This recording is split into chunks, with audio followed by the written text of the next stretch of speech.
Salam guys, I hope everyone is doing well. Back with another video for you guys. As promised, today's a top 5 protection dogs, if I'm not mistaken. Protection dog breeds. And again, this is just our preference for top 5 protection dogs. And I don't think it's going to be similar to what most people out there think with your normal You've got your Shepherd, typical whatever. list, but this is our list. Yeah. This is if we were most comfortable, which dog would we have protecting our house. Obviously somewhat different, but obviously we'll get into it. So starting off, we have the Malakli. Now the Malakli is a giant livestock guardian dog. It's used for livestock purposes, but it's also used for protecting territories. They can get up to like a meter taller, the withers, similar sizes to the Volkodov and some Central Asians. I feel like it's a good man-stopping dog breed. We've had experience ourselves of owning a Malakli, and naturally they protect.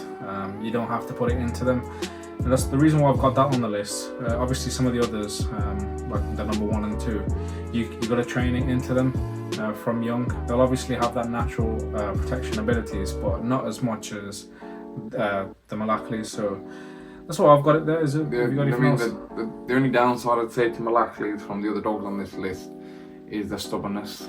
They can be, you need to be an experienced owner if that's the field you want to try taking one of these down. Otherwise they can just be too big and powerful for most of you. If you've got like another reason why we got it 5th is if you've got like a small house, a small apartment, and you want a protection dog, let's say you've got valuables in the house, then a Malakli is not the one for you. But if you've got a big yard, you've got a big drive, and you want like solid protection, a one-man army dog, then the Malakli is there for you. Literally, there's nothing that it can't defend against. It will literally tear everyone in. I mean, the looks of it is intimidating. The size of it's intimidating. The bark of them is intimidating. Just a big old dog. I remember seeing the Malakli for the first time, like 7-8 years ago. Yeah. And we were stunned. Like we didn't want to go near it. Obviously now we're used to it, but when we seen them for the very first time, we were really scared. And like really intimidated. Now most people, when they see like these dogs in person, they're gonna get intimidated. And that's the number 1 thing that you should have in a protection dog is intimidation, and then obviously everything else follows. Now coming in at number 4 is a Tibetan Mastiff. Now it's another dog similar to the Malakli, where it's not bred for protection use, like I mean in terms of like command work, etc. It's more of a natural learner. It's also used to protect livestock up in the mountains, in Nepal, in Tibet as well, and where they're located, the dogs, there's literally no one there, so they naturally over like the years have just become so isolated that whenever they do see anyone from like a different village or towns or like strangers like us, they're going to be very, very reactive. And if there's not a shepherd there or not the owner of the dog there, we're in serious trouble. And it's a same situation as a Malakli, where you can't really have that in, you know, in a small environment. It has to be in a large space. It needs a lot of space where you need an experienced owner. The only reason I'd say I put Tibetan 4th and above the Malakli is, out of the 2, the Tibetan's less stubborn than the Malakli and can be less of a handful than the Malakli. If it's for protection, and let's say you want to do personal protection, it'd be easier if you're experienced owner to train the Tibetan over the Malakli. So other than that, both the dogs are quite similar in the sense they're both one-man army dogs, where you don't need like a couple of them. They'll literally do the job on their own. If anything, a Tibetan's scarier. I think the Tibetan is probably the scariest looking on the list. It's the most intimidating for sure, because they're like that black, brown, grizzly sort of look, and it's not something I'd like to go near. Even me and Seb were saying that when we do visit the Tibetan Mastiffs in the original country, it's going to be really intimidating seeing those dogs. Terrifying. Obviously we've got loads of experience with like different breeds, but even still, that's going to be going next to the Tibetan will be scary. Now coming in at the number 3 spot for the personal protection dog, where most of you are probably thinking, where is this breed? It's the Belgian Mallinois. Now this dog is pretty much all round perfect when it comes to, you know, personal protection. They've been used in all sorts of services like police department, the army, even like search and rescue, etc. Like all round really good dogs, really smart. The reason why I think I've got it 3rd over 2nd and 1st is they're really energetic and they're really demanding on the owner. Now, if you're wanting to buy a protection dog, let's say, God forbid, your house gets robbed or something, and you're like, you know what, I need to get a dog to protect my family. As a first-time owner, coming in and buying a Mali is going to be very difficult because you're not going to realise how much work you're going to have to put into the dog in order to get the output that you want. It's not hard, but it is hard for someone that's not used to 100%. that sort of caliber. Hence why I'd have it at third. But you reckon you can have them as a one-man only dog, or? Yeah, you definitely could. I reckon if you're buying one, if you're a new owner, and again you're buying it for like family protection or whatever, and you're going to raise it as a puppy up, it can be a nightmare. Yeah. They're very easily trainable. There's our Malakli going by, you know, crop. They're very easily trainable, very smart dogs. They can be very nippy though. Like, really nippy. Like very nippy, just with the amount of energy they have. But I'd say if you're gonna buy one that's already trained and you get it, you know, trained by a professional or whatever, that is a unit of a dog. You could even argue that's number one. Yeah, like that would be a unit of a dog, and it still needs work. Don't get me wrong. Then it would be a one-man. I mean, what's the saying? One dog One-man shop. army. One man army, yeah, one man army. I reckon if you had one of those, like two would be nice, like a couple, like male, female. Yeah, I mean, you're more than protected. You can have it in an apartment, wherever, as long as you give it the exercise. The thing of the Mali, in my opinion, they've got such a cute look over the scary natural look, but then when it's go time, that thing is terrifying, man. Like terrifying.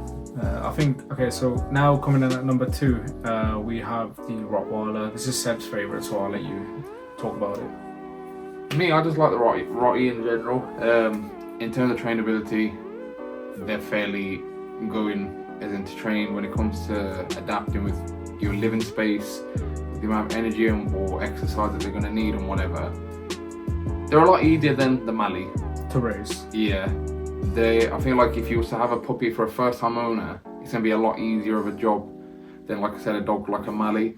And again, they've got that whole thing. If you buy one fully grown that's like been professionally trained by someone or whatever, that is a unit of a dog you've got under your hands. I think it comes down to intimidation as well. Like throughout the list, I'm going to put the livestock dogs 4th and 5th just because they're not really personal protection dogs. So that's why they're there. But they're the most intimidating from the list.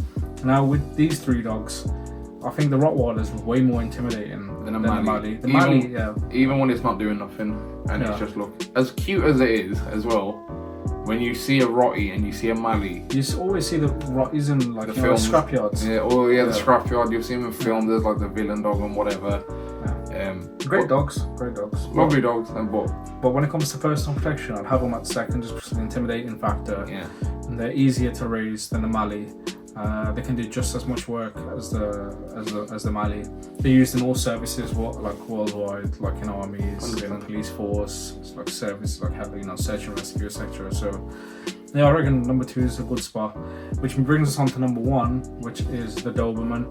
Now, it's probably not going to be everyone's first choice for a personal protection dog, but for me and Seb, we were deciding off camera. I just feel like it ticks every boxes. Yeah. Like, there's never been a negative image of the Doberman like in the news.